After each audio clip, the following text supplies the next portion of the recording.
Hello दोस्तों, तो आज मैं आपके लिए एक्सप्लेन कर रहा हूँ यंग कल्टीवेटर का एक न्यू एपिसोड। तो जैसा कि हमने पिछले एपिसोड में देखा था कि हाउचन की फाइटिंग एक डीमन फॉक्स से हो चुकी थी, जिसके साथ उसका एक दूसरा साथी डीमन भी था। इन दोनों डीमंस की पावर्स को देखकर हाउचन अपनी स्वॉर्ड पपेट की पावर को यूज कर रहा था, लेकिन हम देखते हैं कि उन दोनों ने अपनी पावर्स का यूज करके हाउचन के स्वॉर्ड पपेट को जाल में फंसा दिया था। ये देखकर तो हाउचन की हेल्प करने के लिए फेरी बीबो भी अब आ चुकी थी, इसलिए वो हाउचन का हेल्प कर लेती हुई उन दोनों डीमंस को वहां से भगा देती है। उन्हें हराने के बाद हाउचन एम्पेरर टेरिटरी वापस आ चुका था, जहां पर उसकी मुलाकात सबसे पहले ब्लू प्रिंसेस लिंक से हो चुकी थी। साथ ही साथ में वहां पर एम्पेरर भी अब आ चुका था और हाउचन सारी की सारी बात उन्हें खुलकर बता देता है। तो इस एपिसोड की शुरुआत में हमें एम्पेरर टेरिटरी को दिखाया जाता है, जहाँ पर हम हाउचन को देखते हैं जो कि कल्टीवेशन कर रहा था ताकि वो जल्दी जल्दी से ब्रेक थ्रू कर ले। हाउचन के कल्टीवेशन खत्म करते ही उसके पास छोटी प्रिंसेस आ जाती है, जो कि उससे बताती है कि मैं तुम्हें कुछ मेडिसिन डिलीवर करना चाहती हूँ ताकि ये तुम्हारी हेल्प कर सके।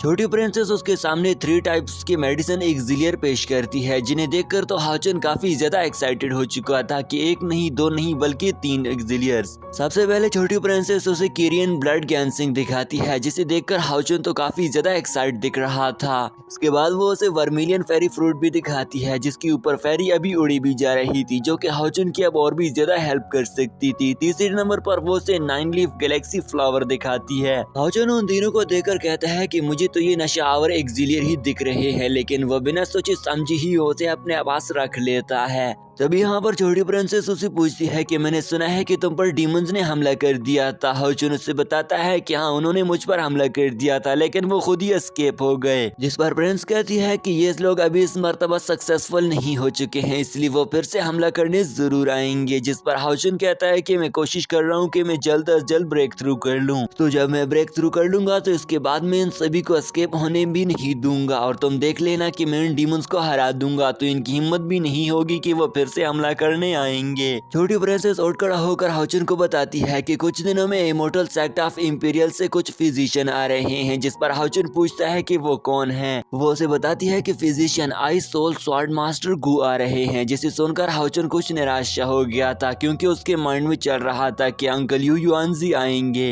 हाउचन को निराश होता देखकर छोटी प्रिंस उससे पूछती है कि हाउचन क्या हो गया है। जिस पर हाउचन उससे कहता है कि क्या बड़ी प्रिंस जानती है कि यहाँ पर एक स्वॉर्डमैन भी रहा करता है, जो कि इमोर्टल सेक्ट ऑफ इंपीरियल में एक बहुत बड़ा डॉक्टर के नाम से जाना जाता है, जिसका नाम अंकल यू युआनजी है। कि क्या बड़ी प्रिंसेस इसके बारे में जानती है। वो उसे बताती है कि हाँ, हमने आपके अंकल यू युआनजी के बारे में एक लंबे अरसे से सुन रखा है, लेकिन एक काफी अरसा गुजर चुका है, वो हमारे इमोर्टल इंपीरियल इमोर्टल सेक्ट में नहीं आए हैं। लेकिन खैर दोस्तों, कुछ देर तक बातचीत के बाद हाउचन उसको शुक्रिया अदा करती हुई कहता है कि तुम्हारी मुलाकात से मुझे काफी ज्यादा फायदा हुआ है। साथ ही साथ में हाउचन काफी निराश दिख रहा था, क्योंकि उसके अंकल यू युआनजी नहीं आ रहे थे, बल्कि एक फिजिशियन के तौर पर मिस्टर गु आ रहे थे। लेकिन खैर यहाँ पर इनके एक्सिलियर के बारे में भी बातचीत चलती है कि मैंने आपको इन सभी एक्सिलियर को डिलीवर कर दिया है, तो आप इन सभी का अच्छे से यूज कर लेना। अगले सीन में हम देखते हैं कि छोटी प्रिंसेस अपने ज़्याओ डायनेस्टी की इंपीरियल टेरिटरी से बाहर आ चुकी थी, और हमें इंपीरियल टेरिटरी का बाहर का मंजर दिखाया जाता है, जो कि ज़्याओ डायनेस्टी में मौजूद था।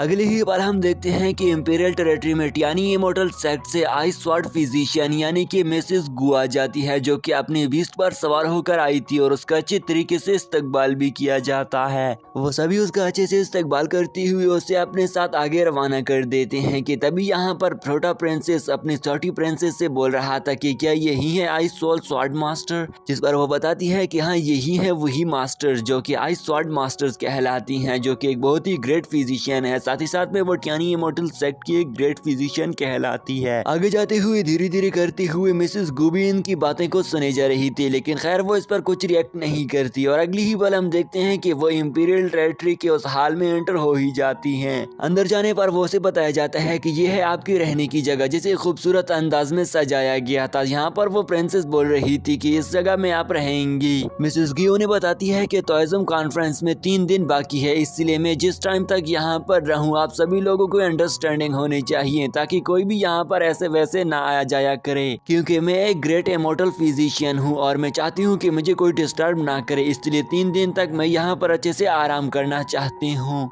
प्रिंसेस भी उसे ग्रीट करती हुई कहती है कि मैं जानती हूँ कि मुझे क्या करना है, इसलिए मैंने सभी के सभी जीनियस ऑफ इमॉर्टल सेट को बता दिया है। वो आपके इस खुतबे को सुनने के लिए टाइम पर ही पहुँचा जाएंगे। इस तरफ इन सभी लोगों के बीच में ये बात चल रही थी कि हम किस तरह से इस सेरेमनी को मैनेज करेंगे। दूसरी तरफ हम देखते हैं कि हाउचन बैठे बैठाई कल्टीवेशन कर रहा था ताकि वो जल्दी जल्दी से ब्रेक थ्रू कर ले। हाउचन कल्टीवेशन करते हुए उन सभी के सभी एक्सिलियर की पावर को यूज कर रहा था जो कि उसे छोटी प्रिंसेस ने दे रखी थी, इसलिए वो उनकी पावर को आजमाते हुए एक छोटा सा अटैक भी कर देता है और उसे मालूम हो जाता है कि ये सभी के सभी एक्सिलियर तो काफी पावरफुल थे। तभी वो पावर चेक करने के बाद फाइनली हाउचन को हम खुश होता हुआ देखते हैं क्योंकि उसने अब न्यू लेवल को ब्रेक थ्रू कर लिया था और उसकी पावर अब बिल्कुल ही डबल हो चुकी थी, जिसे देखकर हाउचन काफी एक्साइट हो रहा था। साथ ही साथ में हाउचन खुशी के मारे ये भी बोल रहा था कि अब मैं हेवन और अर्थ की पावर को कंबाइंड यूज करना मेरे लिए अब काफी ज्यादा आसान हो चुका है। तभी वहाँ पर छोटी प्रिंसेस के साथ साथ वुशन भी आ जाते हैं जो कि हाउचन को बताते हैं कि क्या तुम्हें मालूम है कि सभी के सभी फिजिशियन हमारे इमॉर्टल सेट को ज्वाइन कर लिया है। वुशन हाउचन को बताता है कि 3 दिनों में स्वॉर्ड सोल मास्टर हमारे साथ एक इंटरव्यू करेंगी और उसमें हमें लेक्चर सुनाया जाएगा, इसलिए तुम भी रेडी रहना।